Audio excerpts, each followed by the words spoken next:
Breaking news!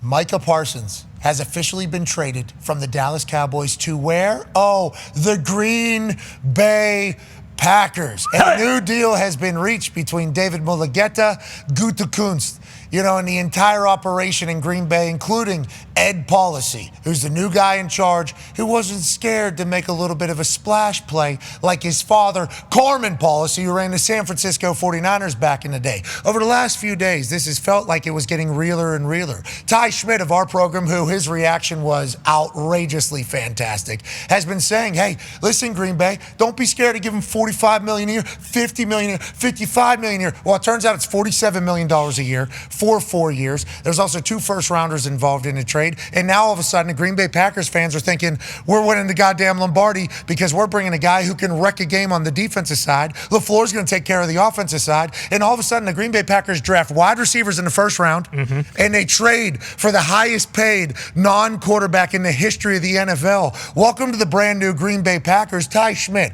I watched you erupt. I watched you climax. I watched you experience the thrill of a fan saying, it was going to be a good year. Now it's going to be a great year. Ty, congratulations. And also, a little journalism. We've been on top of this for a few days now. Yeah, I mean, we talked about this, when it first came out, and there just steadily was more smoke around this situation. And, again, being a Packers fan, or we've talked about this, like with the Steelers and the Packers, like they don't make these type of moves. But the more we were starting to hear about it, that was the only, Shefty came on the show earlier today and said, hey, there are going to be multiple suitors, multiple teams who are interested. And maybe it is just because I'm a Packers fan and it was my algorithm, but that was the only team whose name I was actually seeing. Like, hey, the Packers are in on this. They want to do this. Ultimately, did I think it was going to actually happen? Probably not. But then it just, day after day, it was like, no, this is a real thing. When I saw that $45 million, and I don't know who first put that out there, pretty close. But like when I first saw that, I was like, oh, okay, like they have this. This is set up. This is ready to go. And now we'll just see. Maybe Jerry is going to get to the point where people around him are going to say, hey, you know what? You guys have kind of been at odds this whole time. He doesn't want to talk to you. You don't want to talk to him. Why don't you go ahead and get a generational haul for a generational player? So, I mean, I'm over the moon. I really am speechless. Like, it really does. And I don't think it's crazy to say that as a Packers fan, like, boom, I'm thinking Super Bowl now. I love that. Yeah. I love that that's what fans can experience, especially with the trade of one great player. And everybody seems to agree that Micah is a great football player. And I think everybody in Dallas thinks the same thing. I do wonder, whenever the story is told, what it actually was between Jerry and Micah. Because from Micah's letter that he put out, he thanked Dallas, loved Dallas, gave a place for him to belong. He said in there, growing up near Philadelphia, he was a Dallas Cowboys fan when everybody else was. So whenever he was drafted 12th overall in 2021, that was literally a lifelong dream. Got the blue and white on at Penn State, stayed in the same colors with Dallas. This is dream come true. Everything's crazy. So then he also said, I just wanted Mulugeta to be able to negotiate my contract. Now, Mulugeta is the guy who negotiates all the contracts that break all the records. This is the most recent one. Congrats to Mulugeta getting this deal done. Here's the full terms now. Rappaport is reporting. Cowboys get Kenny Clark in 2 firsts. Wow. Packers get Micah Parsons. Now, how do you feel immediately? Heard a no shit right there. Yeah, I'm very surprised. He's been a guy you can set your watch to on defense right there in the middle. But, they have a couple young guys who have been, pretty solid. I wasn't expecting him to be included in this at all. I figured it'd be more of like a Quay Walker, type player, because Kenny Clark, I mean, he's not old, but still, I think if you have the opportunity to trade for Micah Parsons, short of having to, trade like a Jordan Love or something like that, like I think you do it. And they felt the same way, which is awesome. Well, and, one of the big things for the Packers the past couple of years is like Lucas Van Ness. He hasn't got enough opportunity. And then when you look at only 2 picks and Kenny Clark, that stinks. But it's not like they killed their drafts for the next 2 years. Of course, I think we all expect the Packers to be in it, Micah to have an all-pro year. With the Jerry Jones documentary coming out, I kind of feel like now this might be Jerry's last ride. I'm assuming that the people around Jerry, if the Packers do go on to win a Super Bowl, which definitely in the conversation, I'm excited to see where their odds jump to. Yeah, one player on defensive side. I will be excited to see what the odds move. Yeah, with the guys they already have on the back end, like I expect this year maybe to go very well for the Packers. Not that the Cowboys will be terrible, but if the Cowboys fall into a Bengals situation where their offense is putting up a ton of points, but they're still losing games late, maybe Stephen Jones and those people around him say, hey, remember back in the day when you paid Charles Haley? That didn't happen this time. Maybe complete it's time opposite to go. now. Yeah. We're sending out our guy who, just because, that's interesting because it was reported today from Schefter to us.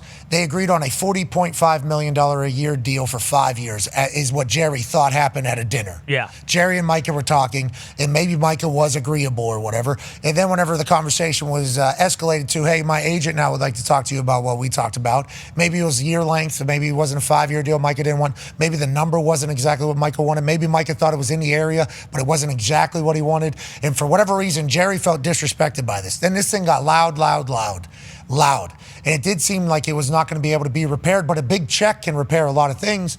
So everybody even today was like, Jerry, CeeDee Lamb, Dak Prescott, Ezekiel Elliott, these guys in the past that have had situations publicly have gotten settled when Jerry would overpay them. Probably going to happen to Mike again. That was still a possibility. Instead, gone. Second time in the history of him owning the Cowboys franchise that he's traded somebody after making a Pro Bowl. So he does not do this. You Pro Bowl Dallas Cowboys are the stars. Jerry likes stars. I mean, the logo, he's a star. That is the thing.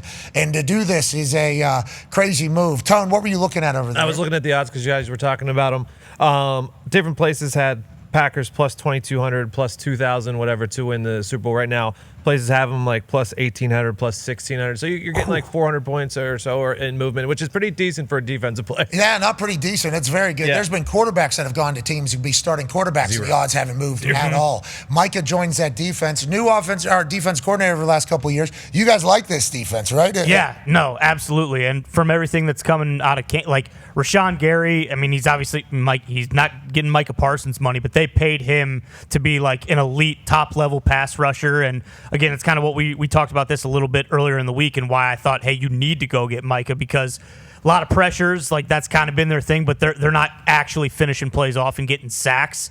And with them losing, who they've lost in the secondary at cornerback, like they're going to need to be able to get after the quarterback a little bit better this year. So, I'm really excited to see what Jeff Hafley will do with him.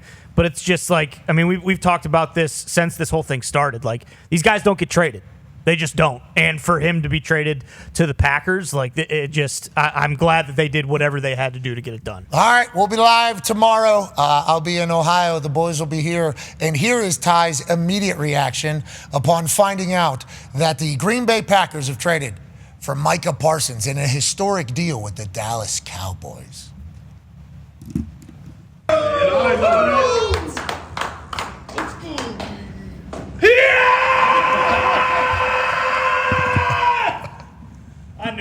I knew it was going to happen. I started talking myself into $47 million a year? Hey, I said, be aggressive. Fucking get this thing done. If someone else wants to pay 42, you pay 47. Now let's see, what they gave away.